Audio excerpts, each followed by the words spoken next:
मेरे पास चम्मच में थोड़ा सा नमक है, ये हथौड़ी और ये एक छोटी सी काफूर यानी काफूर की गोली। अब मैं एक कागज का टुकड़ा लेता हूँ, इस पर सारा नमक रख देता हूँ, फिर इस पर काफूर की गोली रखता हूँ और इन सब को एक साथ पीस देता हूँ, बिल्कुल इस तरह।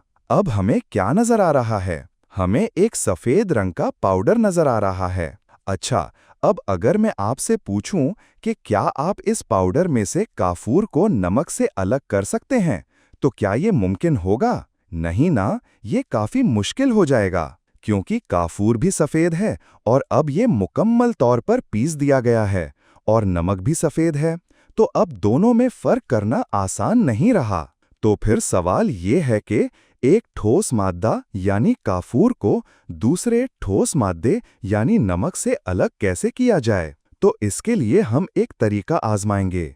हम इस आमेज़े को हरारत देंगे यानी गर्म करेंगे। सबसे पहले हम चूल्हा ऑन करेंगे, फिर इस पर एक स्टील की प्लेट रखेंगे। इस प्लेट के ऊपर वो आमेज़ा यानी नमक और काफूर रखेंगे और फिर उसके ऊपर एक उल्टा हुआ ग्लास रखेंगे।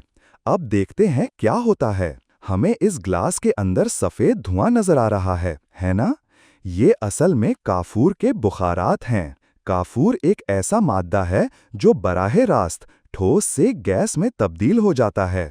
इस अमल को सब्लाइमेशन यानी तस्ईद कहते हैं। तो शुरू में हमारे पास नमक और काफूर दोनों ठोस हालत में थे। अब काफूर गैस की हालत में है और नमक अभी भी वैसा ही ठोस पड़ा है। अब अगर हम एहतियात से ग्लास को हटा लें तो पहले इसे थोड़ा ठंडा होने दें। जब हम ऐसा करते हैं तो देखें क्या होता है। हम ग्लास की दीवारों पर एक सफेद मादा जमे हुए देखते हैं। ये क्या है? ये वही काफूर है जो पहले गैस बन गया था और अब ग्लास ठंडा होने पर वापस ठोस हालत में आ गया है। बस जरा गौर से देखें, ये है काफूर। अगर हम प्लेट को दोबारा देखें तो हमें वहां नमक भी नजर आएगा और कुछ बाकी बचा हुआ काफूर भी होगा, क्योंकि सारा काफूर गैस नहीं बना था। तो इस पूरे अमल के जरिए हमने सब्लाइमेशन यानी तस्ईद का इस्तेमाल करते हुए काफूर को नमक से अलग कर लिया। ये वाकई दिलचस्प है। आपने यकीनन नैफ्थलीन की गोलियां इस्तेमाल की होंगी, जो कपड़ों के बीच रखी जाती हैं ताकि कीड़े मकोड़ों से बचा जा सके।